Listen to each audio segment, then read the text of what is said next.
This is Giuliano, and in today's video I'm going to guide you through turning a 2D AI-generated image into an epic 3D space environment. Want to learn how to make passive income from it? Let's kick in.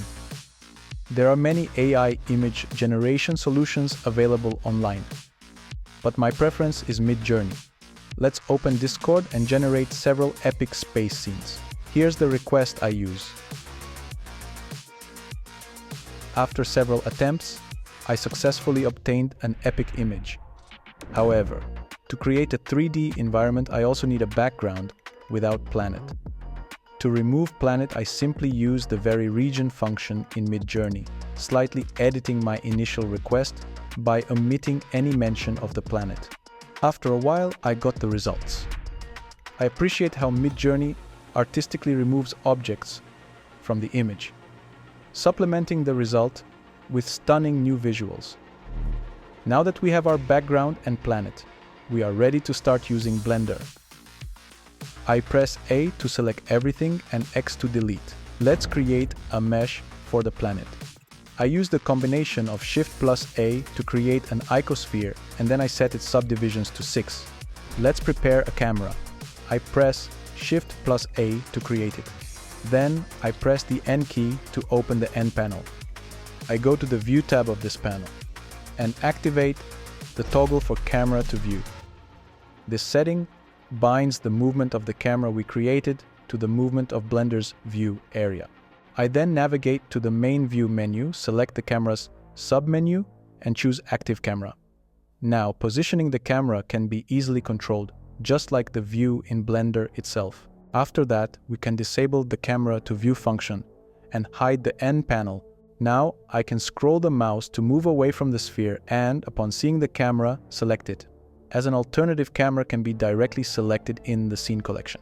Next, I go into the camera's data properties, activate the background image mode, and set the image with the planet. Then I switch to active camera mode and discover that our sphere obscures the generated planet. This is exactly what I intended to achieve. I then adjust the sphere so that it closely follows the contours of the planet in our picture, moving the camera if necessary. After positioning the sphere, I move on to setting up its material. But first, we need to create it and give it a name to keep everything organized. Next, I change the material shader type to emissive and set the color parameter to image texture, then load the planet image into it. Let's project our image with a planet onto an ecosphere. To do that, I select the sphere, switch to Face Edit mode, and select all the faces. I then activate the project from View option and switch from Edit mode to Object mode. Next, I place the created planet into a group with the same name. Afterwards, I disable the planet group to prevent any interference. Excellent, we are done with the planet. Now let's move on to space. First, I replace the camera's background image from planet to space. Then, I choose the maximum distance from which the camera will fly toward the planet. Now, I'm creating an icosphere for the environment. I scale and move it so that it completely covers the camera's visible area, ensuring the most effective image projection. Then, I switch to Edge Edit mode and select all faces. Then, I invert the sphere's normals to project our image inside it. Next, I press the tilde key and switch to top view. Then, I select the back part of the sphere and delete it to prevent it from obstructing us during rendering. I then place the created deep space into a group under the same name. Now, I switch the view mode to right and enter active camera mode. After that, I adjust the scale so that our hemisphere completely covers the camera's field of view. I then set up the material similarly to the planet, but use a space image instead. Then select all faces and perform the projection. I enable viewport shading mode to see what our scene looks like. However, our scene still contains geometry that is not visible. Let's remove it. For this, I switch to Face Edit mode and delete all the extraneous geometry that will not be visible in the camera. Excellent! We have finished creating the environment and can now move on to animation. To create camera animation, I activated the timeline. First, I set the timeline cursor to the 0 frame, ensuring that the animation keys will be created at this point. Next, since I will be animating the camera and need to control its movement, I open the N panel and turn on Camera to View.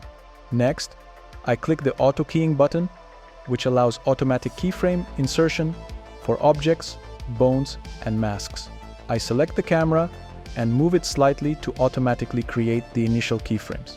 Then, I search for an interesting initial angle and position for the camera at the 0 frame.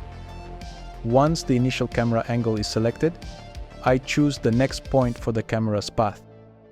With the camera position and angle set for frame 120, I then select the next point for the camera's path, which is the 180th frame. In addition to positioning, I also set rotation angles for the camera to achieve interesting perspectives. Finally, I evaluate the animation by moving the timeline cursor between the available keys to see how dynamic and engaging the animation looks. I think we have a great starting point to further improve our animation. Right now, it looks linear, so let's add some interesting twists. Let's introduce a new intermediate point and see how the animation looks now. It appears a bit more engaging. So let's continue to enhance it. I decided to change the camera rotation more dramatically and move the camera closer to the planet. I continue testing the results, adding rotation to the camera and checking the outcome.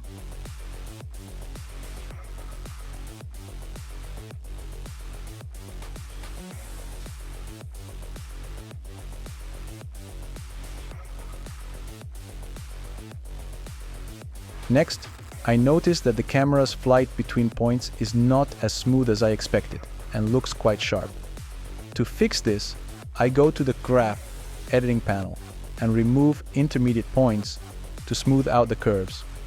However, after editing the curves, a new problem arises. The camera begins to fly into the planet. We can easily solve this problem by adding new intermediate points that allow the camera to fly around the planet more accurately. I also removed some keys to make the camera flight more straightforward at the end of the animation.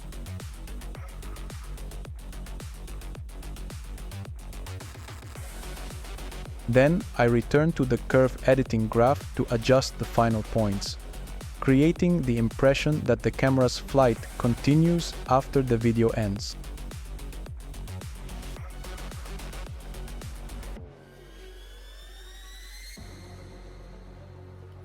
I realized that I need to move the space object a little further from the planet and increase its size to create a better sense of depth in the scene. To achieve this, I adjust the position and scale of the space object from the camera's point of view. The space object needs to completely cover the camera's field of view throughout the entire flight during rendering. So I'm tweaking its scale a bit more. Now I'm satisfied with the results, and we can move on to animating the background.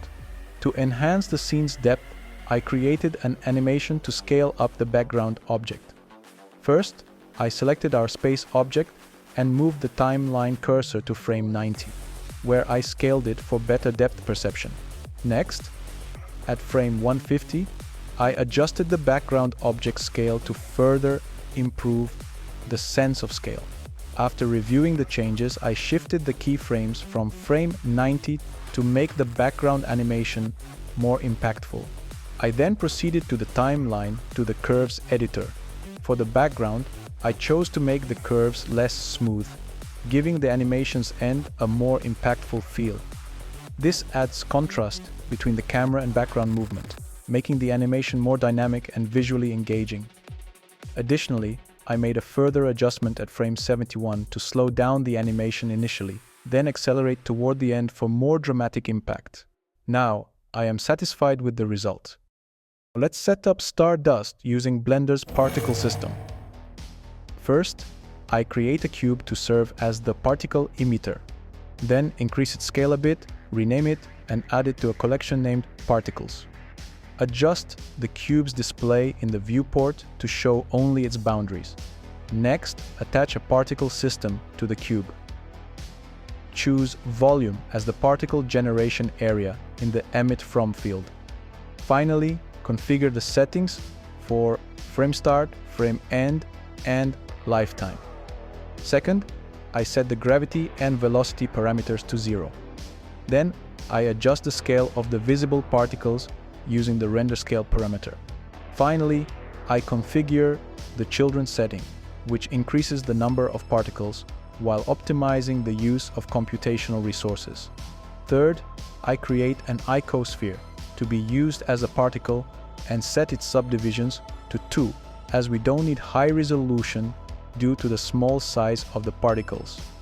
I then rename it to something descriptive, such as particle dust, and add it to the particles collection.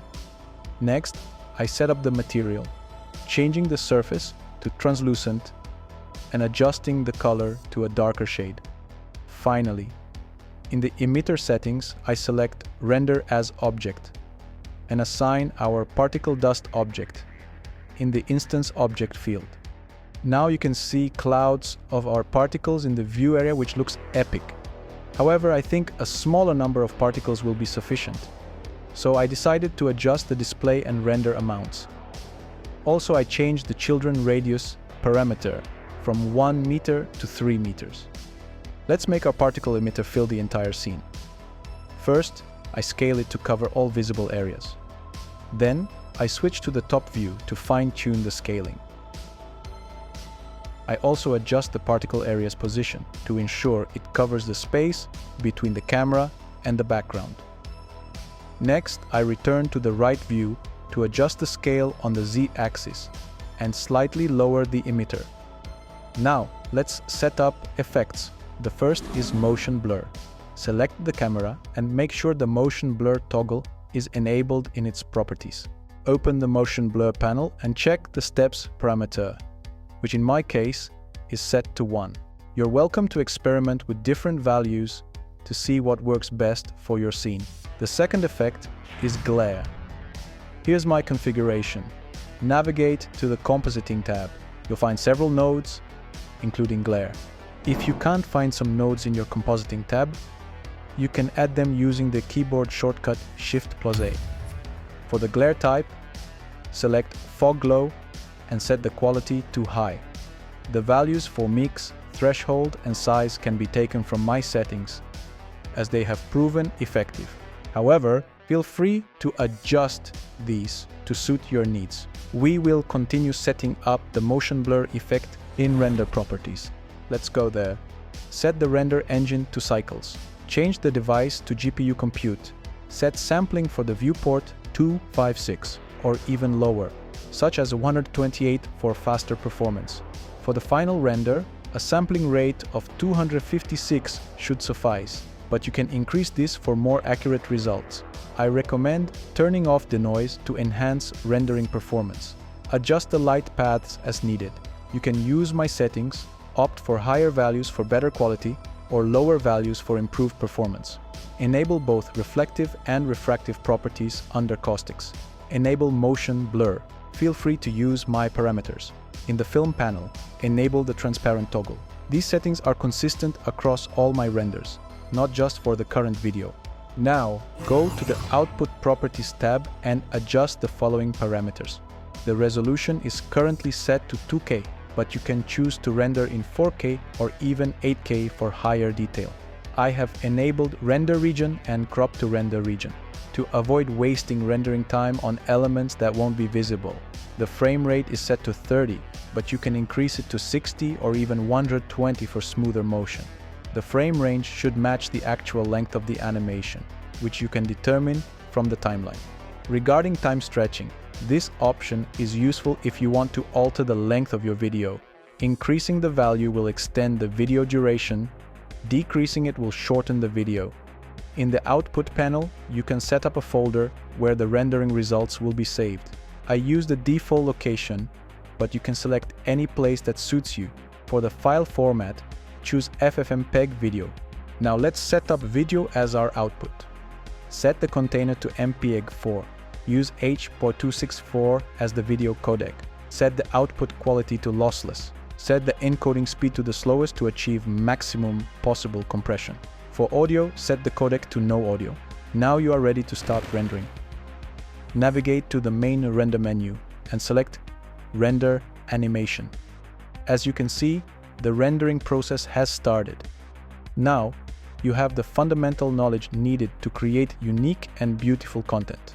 Experiment with animations and effects, and delve deeper into Blender's capabilities. Unleash your creativity to a whole new level. Next, I'll show you a cool trick that will save you a lot of time and enable you to create numerous stunning space scenes with ease.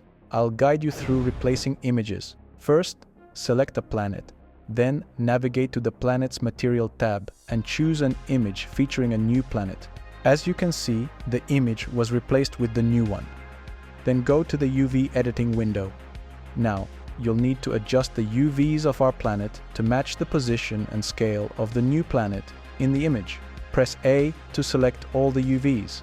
Use G to move the UV to a new position and S to scale. For greater precision, hold Shift while moving or scaling.